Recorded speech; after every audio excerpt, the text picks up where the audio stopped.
Lalu saya pernah sekilas membahas ini, tapi saya akan melanjutkan ya. Filipi 2 ayat 1 sampai 11, saya akan berbicara part ini, yaitu tentang pikiran Kristus, the mind of Christ. Filipi 2 ayat 1 sampai dengan ayat yang ke-11. Saya akan baca ayat ganjil, saya bisa bersama-sama membaca yang kenal. Filipi 2 ayat 1 sampai 11. Jadi karena dalam Kristus ada nasihat, ada penghiburan kasih, ada persekutuan roh, ada kasih mesra dan belas kasihan. Maka Kristus sempurnakanlah percakapan ini. Hendaklah kamu sehati sedikit, dalam sukacita Tuhan. Dengan tidak mencari kepentingan sendiri atau pujian yang atau puji-pujian yang sia-sia, sebaliknya hendaklah dengan rendah hati yang seorang menganggap yang lain lebih utama daripada dirinya sendiri. Dan janganlah tiap-tiap orang hanya memperhatikan kepentingannya sendiri, tetapi kepentingan orang lain juga. Kelima, hendaklah kamu dalam hidupmu bersama menaruh pikiran dan perasaan yang terdapat juga dalam Kristus Yesus. Yang walaupun dalam rupa Allah tidak menganggap kesetaraan dengan Allah sebagai diri yang telah dipertahankan, melainkan telah mengosongkan dirinya sendiri dan mengambil rupa seorang hamba dan menjadi sama dengan manusia. dan dalam keadaan sebagai manusia, ia telah merendahkan dirinya tak sama bahkan sampai kepada. Itulah sebabnya Allah sangat meninggikan dia dan mengaruniakan kepadanya nama di atas segala nama. Supaya dalam nama Yesus bertemu segala yang ada di langit dan yang ada di atas bumi dan yang ada di bawah bumi. Dan sekali lidah mengaku bahwa Yesus Kristus adalah Tuhan bagi kemuliaan Allah Bapa.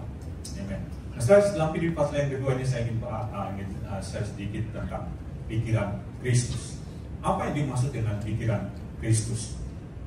Nah, kitab Filipi pasal yang kedua ini adalah kitab yang cukup dalam. Nah, mungkin sebelumnya saya ingin memberikan sedikit pemahaman tentang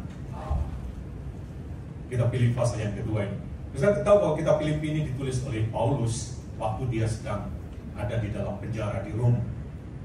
Jadi waktu dia di penjara, dia mendengar tentang apa yang terjadi di gereja di Filipi.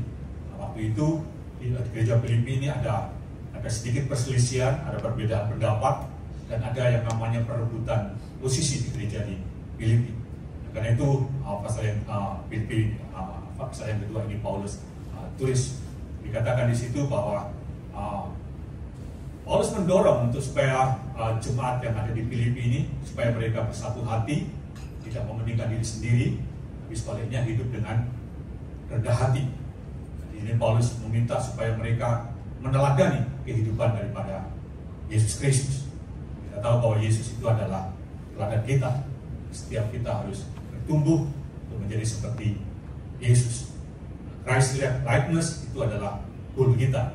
Nah, dalam pasal yang kedua ayat yang kelima, di sini ada kuncinya daripada apa yang ingin saya sampaikan. Dikatakan, hendaklah dalam hidupmu menaruh pikiran dan perasaan yang terdapat pada Kristus Yesus. Nah, apa yang dimaksud dengan pikiran dan perasaan Kristus ini? Sebab pikiran dan perasaan Kristus itu adalah sikap atau kerendahan hati Yesus, atau pengabdiannya, atau pengorbanan daripada Kristus. Itu adalah mind of Christ. Ada sedikit tulis di situ. Pikiran Kristus yaitu sikap kerendahan hatinya, pengorbanannya, dan juga pelayanannya yang tanpa pamrih. Nah, Yesus Kristus yang telah merendahkan dirinya. Dalam kitab pasal yang kedua sini dijelaskan bahwa dia yang telah merendahkan dirinya dan Bapa sangat meninggikan dia. Tema kita bulan ini adalah meninggikan yang rendah. Nah, Allah sangat meninggikan mereka yang merendahkan hatinya atau merendahkan diri, dan Allah akan merendahkan mereka yang tinggi hati. Nah, tapi dalam Filipi pasal yang kedua di sini ada satu pelajaran bahwa Yesus yang merendahkan diri dan Allah sangat meninggikan dia. Jadi Tuhan akan meninggikan orang yang rendah hati, tapi Tuhan juga akan merendahkan orang yang tinggi hati. Ini sudah pernah mendengar tentang cerita tentang atau kisah tentang Titanic, semua dengar ya, tentang Titanic. Ada satu kapal persiar yang sangat besar yang dibangun tahun 1909. Nah, dalam kisah Titanic ini, kita bisa belajar tentang apa yang terjadi dengan Titanic ini sempat difilmkan. Ya.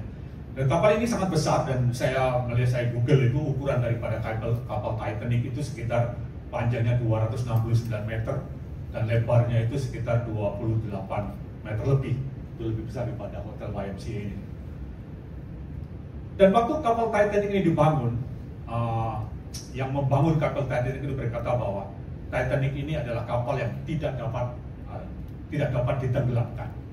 Dengan bahasa the Titanic was unsinkable. Jadi itu kapal yang tidak akan bisa ditenggelamkan.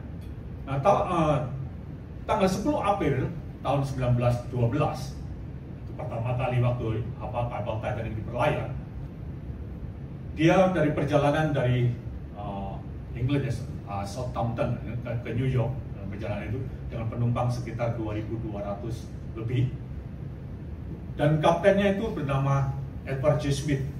Edward J. Smith ini membuat satu pernyataan begini, saya kutip dari pernyataan itu begini, waktu dia berlayar, dia berkata, even God can sink this ship.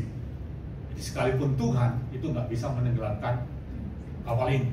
Nah, setelah apa yang terjadi tanggal 15 April 1912, kapal Titanic ini menabrak gumpalan ais dan akhirnya tenggelam. Jadi di sini kita bisa belajar bahwa kesombongan itu akan membawa kehancuran. Di dalam Amsal pasal 16 juga dikatakan bahwa permulaan dari kehancuran itu adalah kesombongan. Nah, sebab Yesus merendahkan diri dan Allah sangat meninggikan dia. Nah, dalam kitab Filipi pasal yang kedua ini ada dua hal yang Paulus ingin tonjolkan dan yang ingin saya bagikan pagi ini. Yaitu yang pertama, yaitu kerendahan hati Yesus. Dan yang kedua yang ingin saya bagikan adalah kemuliaan yang Yesus terima. Yang pertama yang ingin saya bagikan yaitu the humility of Christ, itu kerendahan hati daripada Yesus Kristus. Saudara, dalam Filipi pasal yang kedua ini disorot atau dijelaskan tentang bagaimana pribadi Yesus yang kita bisa teladani. Dikatakan Yesus yang walaupun dalam rupa Allah tidak menganggap kesetaraan dengan Allah sebagai sesuatu yang harus dipertahankan, melainkan dia telah merendahkan dirinya, bahkan dikatakan taat sampai mati di atas kayu salib. Saudaraku, kerendahan hati Yesus ini kita bisa teladani.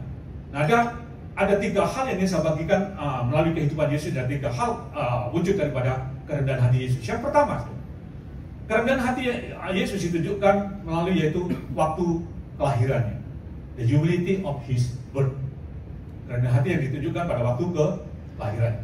Satu, Yesus Kristus dikatakan dalam rupa Allah, tapi tidak menganggap kesetaraan dengan Allah sebagai sesuatu yang harus dipertahankan, tapi melainkan mengosongkan dirinya dan menjadi sama dengan manusia. Satu, Yesus Kristus dikatakan dalam rupa Allah. Nah, dalam kitab Filipi pasal yang kedua ini, itu kitab yang cukup dalam, itu yang menyikapkan tentang Kristus. Dan para teolog itu menyebut ini sebagai Christologism. Jadi satu penyikapan yang cukup dalam mengenai Kristus. Nah, saya ingin menjelaskan sedikit tentang siapa pribadi Yesus ini. Nah, saya pun dikatakan di situ bahwa ayat yang ke-6, Yesus yang walaupun dalam rupa Allah, tapi tidak menganggap kesetaraan dengan Allah sebagai sesuatu yang harus dipertahankan. Saya pernah menyinggung ini, mungkin saya review sedikit. Perkataan yang dipakai dalam rupa Allah itu memakai kata morphe. Morphe ini artinya adalah dijelaskan ini, morphe ini artinya adalah the essential form atau or nature of something that doesn't change. Itu perkataan yang dipakai rupa, yang dipakai perkataan rupa. Jadi wujud asli atau sifat dasar yang tidak pernah akan berubah. Jadi Yesus yang dikatakan dalam rupa Allah, dia yang adalah Allah, dan dia selalu adalah Allah. Jadi keberadaan Yesus yang sebagai Allah itu tidak pernah tidak mengalami perubahan. Yesus adalah Allah sebelum dia menjadi manusia. Yesus adalah Allah waktu dia menjadi manusia, dan sampai selama-lamanya dia adalah Allah. Jadi itu perkataan yang dipakai morphe. Dia yang dalam rupa Allah, tapi dikatakan dia rela mengosongkan dirinya. Jadi Yesus itu adalah Allah. Tapi dia rela mengosongkan dirinya. Perkataan mengosongkan diri dalam bahasa asli pakai kata kenosis. Kenosis di sini adalah saya mencari perkataan kenosis, itu dijelaskan adalah to empty of content atau diverse. Jadi dia mengosongkan, dia tidak mengosongkan keadaan alaminya sebagai Allah, tapi yang dia kosongkan adalah kontennya, kepuasan, kebanggaan, kemegahan atau kemuliaan yang dia miliki. Jadi ini yang dia kosongkan. Jadi ini saya ulang sedikit. Jadi Yesus Kristus itu adalah Allah. Sebelum dia menjadi manusia, dia adalah Allah, dia adalah sang pencipta. Waktu dia menjadi manusia, dia adalah Allah. Dia tetap Allah. Dan itu waktu dia bertemu dengan Thomas, dia berkata bahwa kamu melihat aku, kamu melihat Bapa. Yesus Kristus waktu menjadi manusia, dia adalah, dan sampai selama-lamanya dia adalah Allah. Jadi waktu sebelum dia menjadi manusia dia Allah, dan waktu dia menjadi manusia dia adalah Allah. Kalau sebelum menjadi manusia, dalam kitab Yohanes pasal yang pertama, dia dipanggil sebagai Firman. Waktu dia menjadi manusia, dia diberi nama Yesus. Dan sampai selama-lamanya dia adalah Allah. Nah, ada dua hal yang Yesus kosongkan. Jadi dia yang adalah Allah, dia rela mengosongkan diri. Jadi yang dia kosongkan, yang dia tanggalkan, itu bukan kealahannya, tapi kemuliaan yang dimiliki sebagai pribadi Allah. Jadi ada dua hal yang dia kosongkan. Yang pertama adalah privilege-nya sebagai Allah. Jadi ini adalah privilege-nya, the privilege of his deity, atau ini yang dia kosongkan.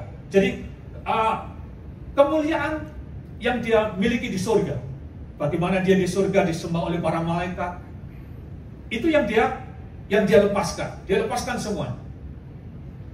Dan yang kedua yang dia lepaskan itu adalah independent authority. Jadi dia sebagai penguasa tunggal itu dia lepaskan, dan dia merelakan diri untuk dia tunduk di bawah otoritas Bapa. Jadi dia melepaskan keberadaannya sebagai penguasa, dan dia merelakan diri untuk tunduk kepada kehendak. Jadi setiap Yesus Kristus, dia adalah Allah, tapi dia rela mengosongkan dirinya. Dia tanggalkan, perkataan yang dipakai adalah dia tanggalkan. Kalau dalam terjemahan bahasa Inggris dipakai seperti dia perkataan menanggalkan itu seperti kalau seorang ibu memegang tas, kemudian ada orang mau mengambil, terus dia tahan begitu. Nah, itu perkataan memegang. Ya. Jadi Yesus Kristus bukan memegangnya lagi, tapi dia melepaskan. Jadi dia melepaskan segala kemuliaan surgawi. Dia melepaskan dirinya sebagai penguasa yang tunggal, dan kemudian dia tunduk kepada Bapa. Jadi Yesus Kristus adalah Allah. Dia rela melepaskan semua kemuliaan yang dimilikinya, dan dia menjadi manusia. Dan waktu dia menjadi manusia, dia dikandung oleh seorang wanita yang sangat sederhana, wanita kampung dari Bethlehem, dan dilahirkan bukan di sebuah tempat yang mewah, tapi dilahirkan di tempat yang tidak wajar. Dia dilahirkan di sebuah kandang di Bethlehem. Yesus Kristus merendahkan dirinya, dan kerendahan hatinya ditunjukkan waktu dia dilahirkan. Jadi dia menjadi manusia, dan dia dikandung oleh seorang wanita yang sederhana, dan dia bahkan waktu dia dilahirkan di sebuah kandang di Bethlehem. Nggak ada di antara kita yang lahir di kandang. Saya dari keluarga miskin juga, saya masih lahir di tempat tidur. Yesus Kristus dikatakan dilahirkan di sebuah kandang. Sebab kerendahan hati Yesus dinyatakan melalui kelahiran. Yesus rela untuk direndahkan. Kerendahan hati Yesus ditunjukkan waktu dia dilahirkan. Kerendahan Yesus juga ditunjukkan waktu dia hidup di muka bumi ini. Jadi yang kedua, the humility of his life. Sebab kerendahan hati waktu hidup. Sebab Yesus merendahkan diri selama hidupnya. Dia pencipta, dia menjadi sama dengan ciptanya. Bahkan dikatakan dia menjadi hamba. Dalam Filipi pasal 2 itu dikatakan dia yang dalam keadaan sebagai manusia, dia merendahkan dirinya menjadi seorang hamba. Yesus Kristus, dia merendahkan dirinya, ditunjukkan dalam selama dia ada di dalam dunia ini. Dia sang pencipta, dia merendahkan dirinya menjadi sama dengan ciptaannya, bahkan dia merendahkan dirinya menjadi seorang hamba. Perkataan hamba yang dipakai itu adalah doulos. Yang diterjemahkan di sini adalah servant atau bondsman, budak. Itu perkataan doulos. Jadi dia menjadi seorang hamba, dia menjadi seorang budak. Nah, kalau zaman dulu budak itu kalau saudara lihat sejarah tentang orang-orang yang membawa kapal, zaman dulu itu kapal itu belum ada mesinnya. Itu digerakkan oleh tenaga manusia. Nah, mereka ini adalah orang-orang yang ada di dalam ini adalah para budak. Jadi itu perkataan yang dipakai doulos. Jadi seorang hamba, budak yang tidak ada nilainya. Nah, Yesus Kristus, dia selama di bumi, dikatakan dia mengambil rupa seorang hamba. Dia datang bukan untuk dilayani, tetapi dia datang untuk melayani. Dia melayani selama ada di muka bumi. Dia melayani orang-orang yang tertolak. Dia melayani orang-orang yang terbuang. Orang yang dianggap sampah, dia layani. Dia melayani orang-orang yang sakit. Dia melayani, dan bahkan dia melayani meritakan kerajaan Allah sampai dikatakan lupa makan, tidak ada waktu untuk tidur. Sebab dia melayani. Yesus Kristus datang untuk melayani. Sebab kerendahan hati Yesus tunjukkan dengan dia melayani. Nah, yang pertama waktu kelahirannya, yang kedua selama hidup.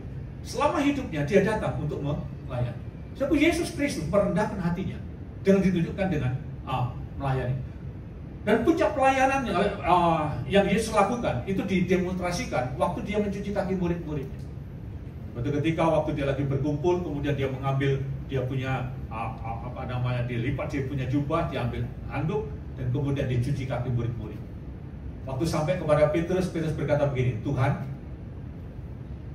tidak wajar kalau kau yang mencuci kaki-kakiku, tapi seharusnya aku yang mencuci kaki Tuhan. Setelah itu pekerjaan mencuci kaki itu pekerjaan seorang budak, seorang yang seorang hamba. Tapi Yesus melakukannya. Setelah itu humility diekspresikan melalui kerelaannya untuk melayani. Dia menjadi seorang hamba.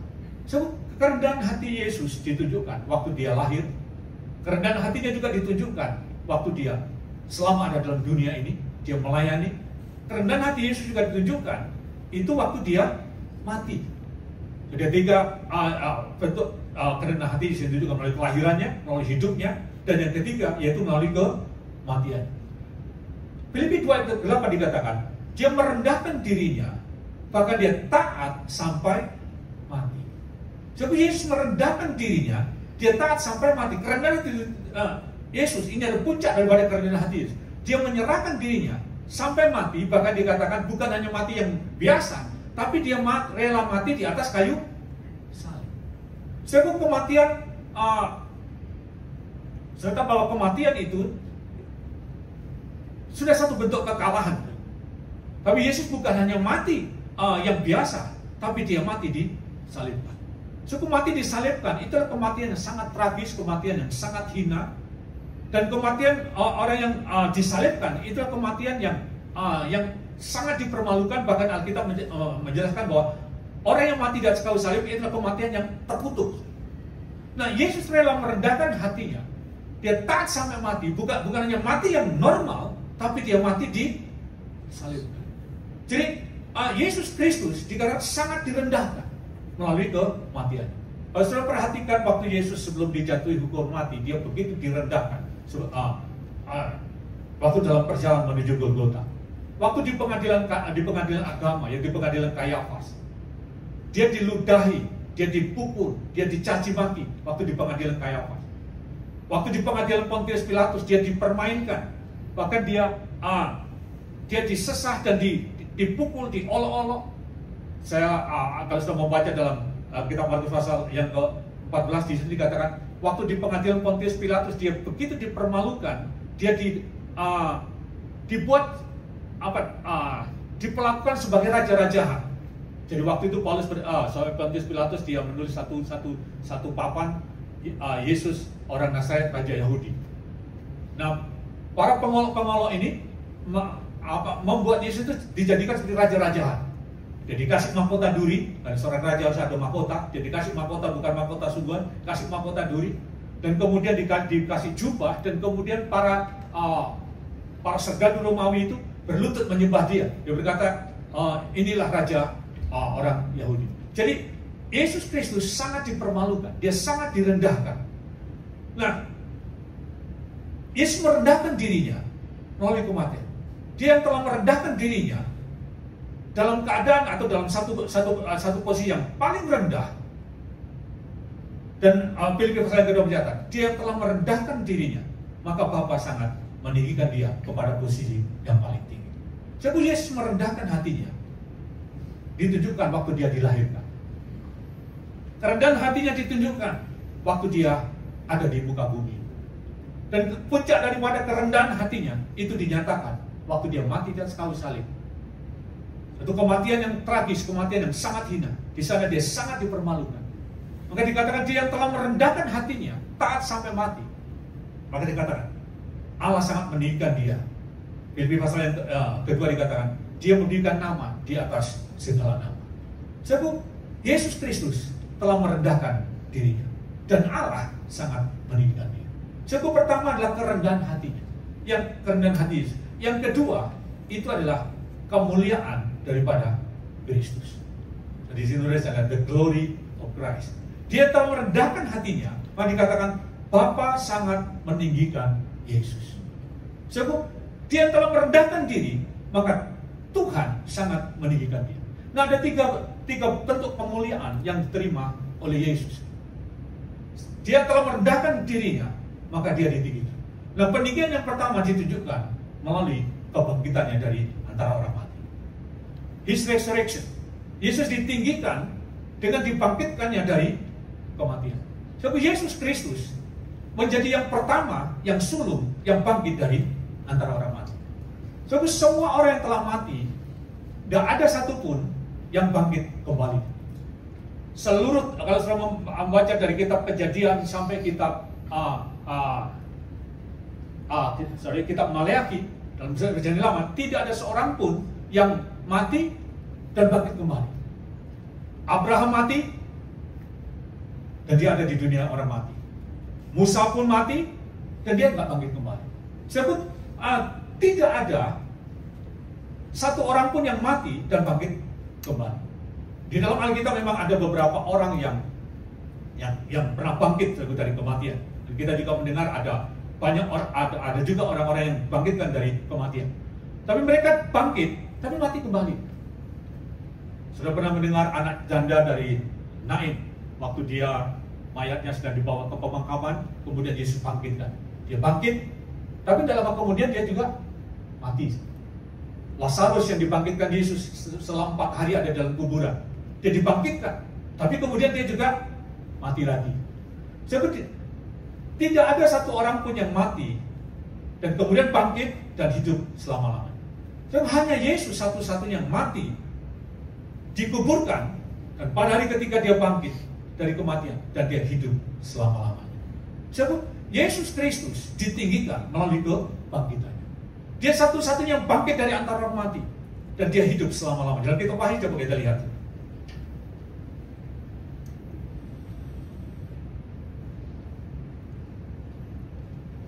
Wahyu 1 ayat 17 dan 18. Di sini dia menunjukkannya bahwa dia pernah mati tapi dia hidup selama-lamanya. Wahyu 1 ayat 17 dan 18, saya bacakan sebagai benar.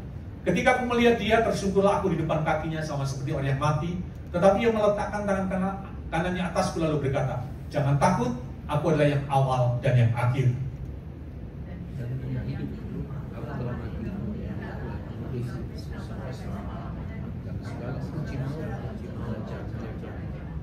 Amen. Dan setelah di sini katakan bahwa aku telah mati, tapi aku hidup dan hidup untuk selama-lamanya. Sebab Yesus adalah yang pertama, yang sulung, yang bangkit dari antara orang mati. Nah, itu melalui dia dan karena dia itu akan ada kebangkitan. Dari semua orang yang percaya dan menjadi milik Yesus itu akan dibangkit. Jadi Yesus Kristus adalah yang pertama bangkit dari dia menjadi yang sulung. Melalui dia dan oleh dia orang bisa mengalami kebangkitan. Dalam 1 Korintus pasal 15 coba kita lihat di sini jelaskan. Dia menjadi yang pertama dan yang sulung bangkit dari antara orang mati. 1 Korintus 15 ayat 20 sampai 23, sampai dia kenal sudah bacakan dia. 1 Korintus pasal 15 ayat 20 sampai 23. Tetapi yang benar ialah bahwa Kristus telah dibangkitkan dari antara orang mati sebagai yang sulung dari orang-orang yang telah meninggal. Sebab sama seperti maut datang karena satu orang manusia, demikian juga kebangkitan orang mati datang karena satu orang manusia. Karena sama seperti semua orang mati dalam persekutuan dengan Adam, demikian pula semua orang akan dihidupkan kembali dalam persekutuan dengan Kristus. Tetapi tiap-tiap orang menurut urutannya, Kristus sebagai sulung sudah ikut apa yang menjadi milik pada waktu mendatang. Amen. Sebab Yesus Kristus adalah yang pertama dan sebagai yang sulung bangkit dari antara orang mati. Tidak ada orang yang pernah mati dan bangkit kembali. Tapi Yesus adalah satu-satunya yang mati, dikuburkan, dan dia bangkit kembali dan hidup selamanya. Dia menjadi yang sulung dan dia menjadi yang sulung, dan dia melalui dia dan karena dia orang-orang bisa mengalami kebangkitan. Jadi dikatakan dalam 1 Korintus 15 tadi bahwa dia menjadi yang sulung, kemudian orang-orang yang percaya dan yang menjadi miliknya itu yang akan dibangkitkan. Sebab Yesus Kristus menjadi tokoh, menjadi pemimpin, menjadi sumber untuk kebangkitan. Hanya dalam Yesus akan ada kebangkitan untuk hidup yang kekal. Yesus Kristus ditinggikan melalui kebangkitan. Yang kedua, dia ditinggikan melalui waktu dia naik ke surga. Kenaikannya, his ascension. Yesus ditinggikan, dia diangkat naik ke surga dan duduk di sebelah kanan Allah. Dalam Kisah Rasul 1 dikatakan dia naik ke surga. Setelah itu di dalam Alkitab ada dua orang yang diangkat naik ke surga, yaitu yang pertama Henok, yang kedua adalah Elia. Henok diangkat ke surga karena dia didapati menjadi seorang yang berkenan kepada Allah karena hubungannya, dia bergaul karib dengan Allah, dia diangkat oleh Tuhan. Elia diangkat Tuhan karena imannya, karena ketaatannya, dia diangkat oleh Tuhan. Jadi Allah menghargai hidup dan iman mereka sehingga mereka diangkat hidup-hidup. Sebab Yesus naik ke surga, ke tempat yang paling tinggi. Dalam kitab Efesus, coba kita lihat Efesus pasal 4 ayat 8 sampai 10. Yesus naik ke surga, ditempatkan di tempat yang paling tinggi, lebih tinggi dari semua langit. Efesus pasal 4 ayat 8 sampai 10. Itulah sebabnya kata Nas tatkala ia naik ke tempat tinggi, yang membawa tawanan-tawanan, yang memberikan pemberian-pemberian kepada manusia. Dan ketika telah naik, berarti bahwa ia juga telah turun ke bagian bumi. Dan yang disebut bersama-sama 2, 3. Ia yang telah turun, ia juga yang telah naik, jauh lebih tinggi daripada semua langit, untuk memenuhkan segala sesuatu. Sebab dia ditinggikan jauh lebih tinggi dari segala sesuatu. Dia lebih tinggi dari semua langit. Kita mengenal ada 3 langit. Bumi, langit kedua tempat di mana setan berada, langit ketiga itu adalah surga di mana Allah berada. Dikatakan dia ditempatkan lebih tinggi dari semua langit. Jadi Yesus Kristus ditinggikan waktu dia naik ke surga. Sebab waktu Yesus naik ke surga, dia membawa hadiah. Jadi dia bukan dengan tangan kosong, tapi dia datang dengan membawa hadiah. Dia naik bersama-sama dengan partawanan. Dalam Efesus pasal 4 dikatakan dia naik bersama-sama dengan partawan. Jadi waktu dia naik ke surga, kalau Elia, Henok naik ke surga, dia sendirian. Tapi waktu Yesus naik, dia membawa hadiah, dia membawa partawanan. Siapa tawanan itu? Yaitu mereka orang-orang yang ada di dalam perjanjian lama, orang-orang percaya mereka yang percaya kepada korban penebusan. Mereka inilah yang ada di dalam dunia orang mati. Waktu Yesus bangkit, mereka dibangkitkan. Dan waktu Yesus naik, mereka ini bersama-sama Yesus naik ke surga. Jadi saya bisa bayangkan, sebenarnya memang nggak kelihatan, yang kelihatan hanya Yesus karena Yesus di dalam tubuh kemuliaan. Tapi mereka yang orang-orang mati yang meninggal dalam perjanjian lama itu belum dalam tubuh kemuliaan, mereka dalam roh. Itu waktu Yesus naik, yang kelihatan hanya Yesus, tapi sebenarnya Yesus bukan sendiri, tapi bersama-sama dengan para tawanan. Saya bisa bayangkan Abraham di sana, Daud di sana, Salomo di sana, itu naik bersama-sama dengan Yesus. Jadi semua orang beriman yang meninggal dalam perjanjian lama Itu mereka yang naik bersama-sama dengan Yesus. Jadi Yesus ditinggikan di tempat yang paling tinggi di surga. Bahkan dikatakan dia lebih tinggi, dikatakan dari segala kuasa dan kekuasaan. Dalam kitab Efesus pasal 1, coba kita lihat.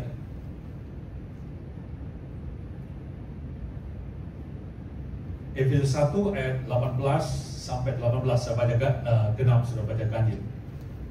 Efesus 1 ayat 18 sampai ayat 21. Efesus 1 ayat 18. Dan supaya ia menjadikan mata hatimu terang agar kamu mengerti pengharapan apakah yang terkandung dalam panggilannya, betapa kayanya kemuliaan bagian yang ditentukannya bagi orang-orang kudus. Dan betapa hebat kuasanya bagi kita yang percaya, sesuai dengan kekuatan kuasanya. 20 yang dikerjakan dalam Kristus sudah membangkitkan dari antara orang mati dan mendudukkan dia di sebelah kanannya di surga. Jauh lebih tinggi dari segala pemerintah, penguasa dan kekuasaan, kerajaan dan tiap-tiap nama yang disebut, bukan hanya di dunia ini saja, namun di dunia yang akan datang. Nah, setelah di sini Yesus naik, dia ditinggikan, dia duduk di sebelah kanan Bapa, dan dikatakan dia jauh lebih tinggi daripada semua penguasa, semua kekuasaan, baik yang ada di dunia sekarang ini maupun di dunia yang akan datang. Jadi Yesus begitu ditinggikan melalui kenaikannya.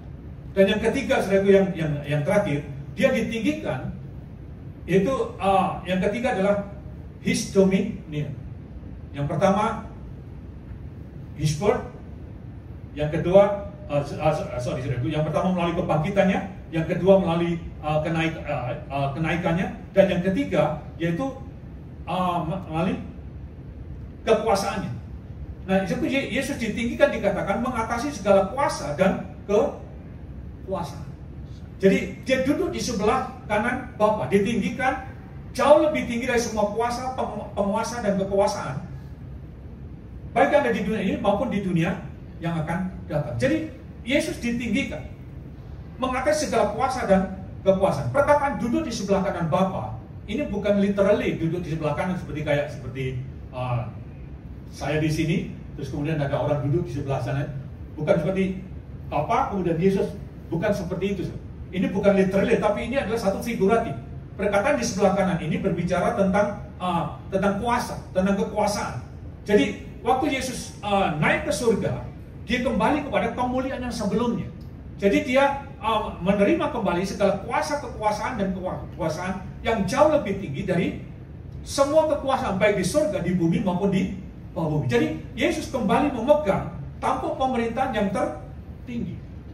Dia disebut sebagai Raja segala raja dan Tuhan atas segala Tuhan. Dalam Wahyu pasal 19 dikatakan Yesus dipanggil adalah Raja segala raja, Tuhan atas segala Tuhan. Jadi dikatakan dia punya begitu banyak mahkota, bukan mahkotanya banyak, tapi satu mahkota, tapi dengan ditunjukkan tentang ada kemenangan-kemenangan yang dia raih waktu dia ada di bumi.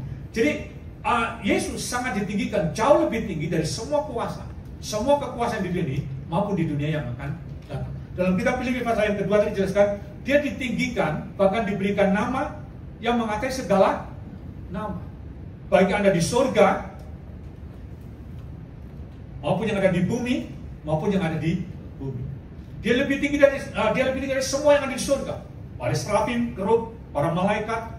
Dia lebih tinggi dari semua yang ada di bumi, para penguasa, pemerintahan yang ada di dunia. Dia juga lebih tinggi dari kekuasaan yang ada di bawah bumi, setan dengan kaki tangannya. Semua harus tunduk kepada nama Yesus. Jadi Yesus yang memegang segala kuasa dan kekuasaan. Karena itu, nama Yesus itu nama yang berkuasa. Jadi Yesus Kristus yang telah merendahkan dirinya, dan kemudian dia sangat ditinggikan. Dia merendahkan begitu rendah dari kelahirannya, dari hidupnya sampai kepada kematiannya. Dan kemudian dia yang telah merendahkan diri, maka dia juga ditinggikan melalui kebangkitannya, dia naik melalui kenaikannya, dan naik lagi melalui kekuasaan. Dia sangat ditinggikan. Sebab Yesus Kristus dikatakan jauh lebih tinggi dari segala sesuatu. Bahkan dia punya nama yang jauh lebih tinggi dari semua nama yang dapat disebut. Jadi nama Yesus itu nama yang jauh lebih tinggi dari semua nama yang dapat disebut. Jadi nama Yesus adalah nama yang berkuasa. Karena itu ketika kita berdoa dalam nama Yesus, surga akan menjawab kita. Dalam Yohanes pasal yang ke-16 dikatakan, kalau kamu minta kepada Bapa dalam namaku, maka kamu akan memperolehnya. Sebab nama Yesus menjadi nama yang paling berkuasa. Kalau kita berdoa dalam nama Yesus, maka surga akan menjawab. Kalau kita ketika kita meletakkan tangan orang sakit dalam nama Yesus, maka sakit penyakit harus tunduk. Ketika kita mengusir setan, mengusir jahat dalam nama Yesus, maka setan dengan kaki tangannya harus tunduk di dalam nama Yesus Kristus. Dan dalam kitab Markus pasal yang ke-16 dikatakan, dalam namaku kamu akan mengusir setan-setan. Sebab Yesus telah merendahkan dirinya. Dia merendahkan dirinya dan dia sangat ditinggikan. Sebab Tuhan meninggikan mereka yang merendahkan hati. Dia akan meninggikan yang rendah. Jadi Allah meninggikan orang-orang yang merendahkan dirinya. Dalam 1 Petrus pasal yang 5, coba kita lihat sebentar. Kita tutup dengan ayat ini. 1 Petrus pasal yang ke-5. 1 Petrus 5 ayat 5 sampai dengan ayat yang ke-6. So, Tuhan meninggikan orang-orang yang merendahkan dirinya. 1 Petrus 5 ayat 5 dan 6. Saya baca kajian saya baca. Demikian juga kamu, hai orang-orang muda, tunduklah kepada orang-orang yang tua, dan kamu semua rendahkanlah dirimu seorang terhadap yang lain, sebab Allah menentang orang yang congkak, tetapi mengasihi orang yang rendah hati. Dan itu rendahkanlah dirimu di bawah tangan Tuhan yang kuat, supaya kamu meninggikan lawan-lawannya. Amen. Tuhan menentang orang yang congkak, tapi mengasihi orang yang rendah hati. Rendahkan dirimu di bawah tangan Tuhan yang kuat, maka Tuhan akan meninggikan kamu. Saudaraku, peninggian atau promosi itu datang dari Tuhan. Tuhan merendahkan yang tinggi hati, tapi Tuhan meninggikan orang-orang yang rendah hati. Sebab Tuhan punya kuasa untuk meninggikan kita. Tuhan punya kuasa untuk mengangkat kita. Peninggian atau pengangkatan itu datang daripada Tuhan. Dalam Mazmur pasal 75 ada satu ayat yang sangat terkenal yang menjadi ayat favorit saya. Dia berkata begini, bukan datang dari timur atau barat peninggian itu.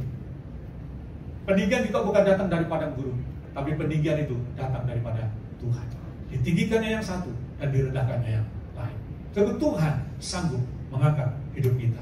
Dan itu rendahkan dirimu di bawah tangan Tuhan yang kuat, maka Tuhan akan meninggikan kamu. Sebab kerendahan hati itu membuka pintu kasih karunia untuk satu promosi. Ada satu perkataan yang saya suka dengan perkataan, the lowering followed by the lifting. Saudaraku, ketika kita direndahkan atau penurunan atau direndahkan, itu akan diikuti dengan pengangkatan. Jadi kalau kita merendahkan hati kita, maka Tuhan akan mengangkat kita. Allah mengangkat, Allah meninggikan orang-orang yang rendah hati. Lalu barang siapa merendahkan diri, maka dia akan ditinggikan. Kita bangkit berdiri.